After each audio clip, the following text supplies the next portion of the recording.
Welcome to the Sage Thought Leadership Podcast, building experiences that connect, remove friction, and deliver insights.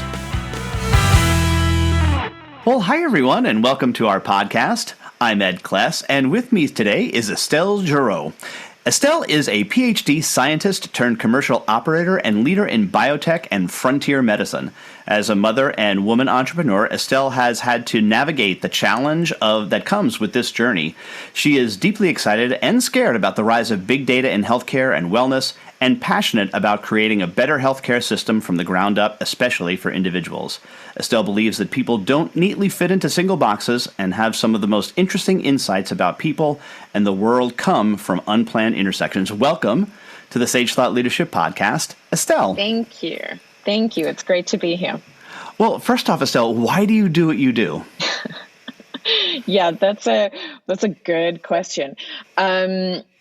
I think the easiest way to answer that is that I came to a point in my career and in my life where I couldn't not do what I'm doing. It was all that I was thinking about. It influenced so many aspects of my life. And it's an area that I feel really passionately about. So we're building Trellis Health right now. And as a really brief background, I have a Ph.D. in population genetics. I worked at the forefront of medicine. I've seen kind of where this industry is going. And I feel, on one hand, really optimistic that we're at the front line of a tipping point in medicine. Like we talk all the time about how this entire space is unsustainable and all the problems in healthcare.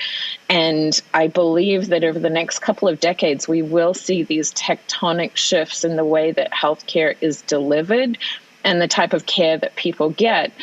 But at the same time, we have an opportunity today to create a system that is good and fair and not biased and really leverages technology to the best that we can. But we have to create that. Otherwise, it's a for-profit industry that we exist in the US today. And, health data is something that I care very strongly about. We could talk a lot about this, but I feel a very strong sense of purpose around people should have ownership over their own health data.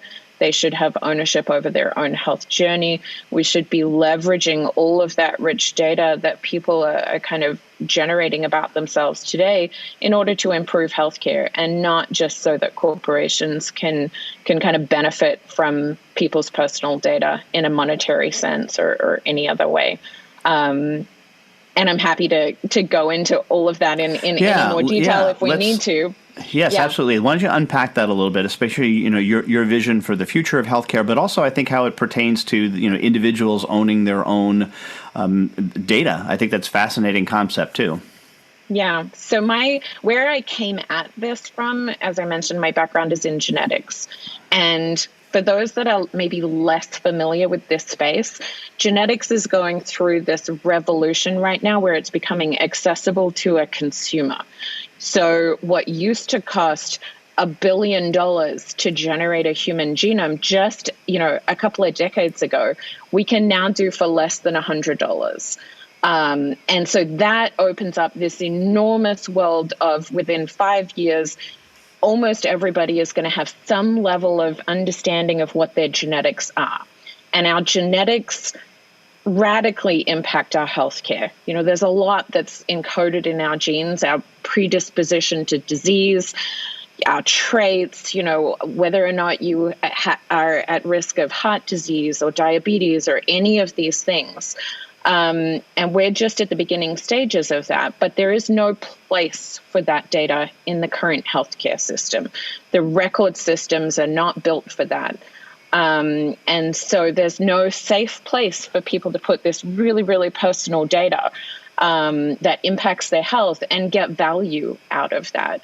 And then, layered on top of that, we have a whole lot of other things that we're measuring about our day-to-day lives that impact our health. So wearables, step counters, sleep trackers, logging what we're eating, all of what we now understand about pollution and air quality. And, there's so many aspects of our health that are independent from, say, going to visit a doctor. And historically in healthcare, you go and you visit a doctor and they take notes and they counsel you on some things, and those notes get put in a electronic medical record, and then you leave and you exist in the rest of your life. And what we imagine a future. Now we've got all of this rich information where you have a single place to store all of this data. It's in your control. It's in your hands. It's mobile. It has your genetics.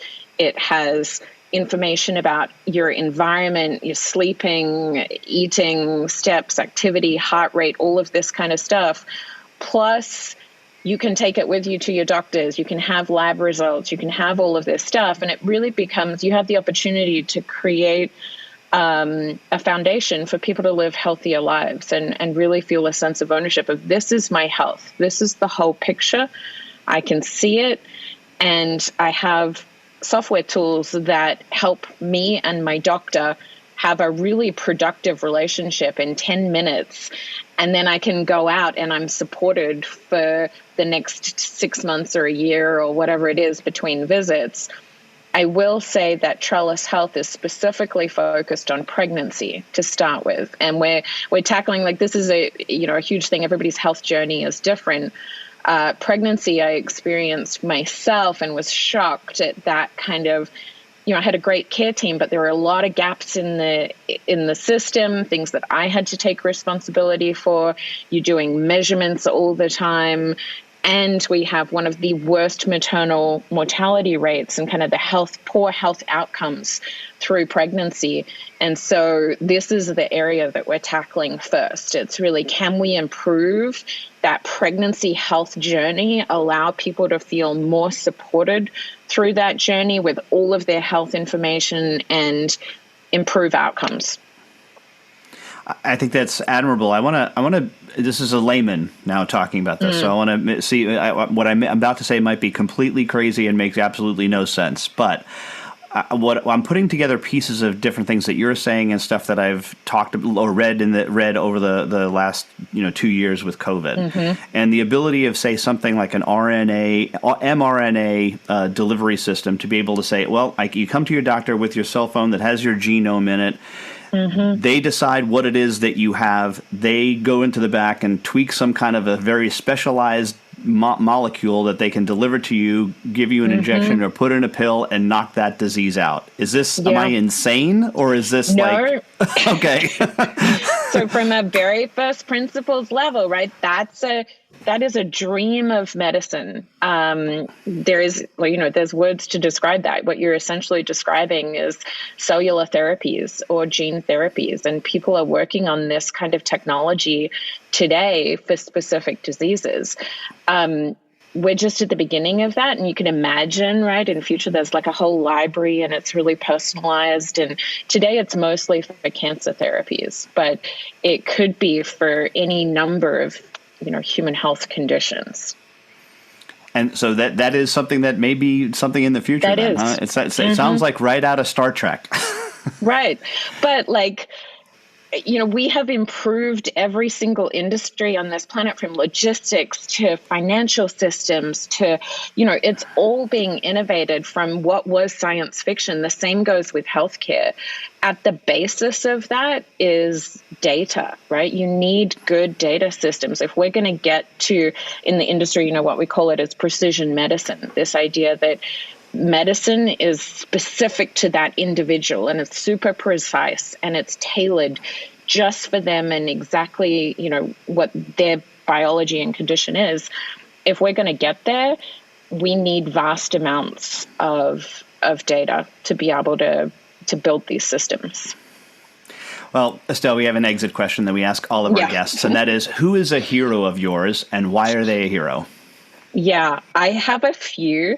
And it was actually, when I started Trellis Health, it was really hard to find female role models in STEM fields or in science and engineering that had different buckets that they fit into. And so one that I love the story is Hedy Lamarr. She was an actress, a Hollywood actress, and really lent into and embodied the full stereotype of what it means to be a Hollywood actress in the 20s and 30s and 40s and beyond. But she was also an inventor and did the foundational work for what is now Bluetooth and Wi-Fi systems, and has patents in that, and used to, invent things and write in her notebooks and lab books and everything in her trailer in between takes. My understanding is that her estate makes more from those patents than it does from the film. So that's the good thing. Estelle, lastly, how can somebody contact you? Yeah, so if anybody's interested in what we're building at Trellis Health or wants to learn more about myself and this journey, I'm on social media platforms. I'm on Twitter and LinkedIn. They can reach out there. And then if anybody is interested in trying Trellis Health, we have a private beta that's open right now. We can, I'm sure, put the link in the show notes, but it's jointrellishealth.com/beta.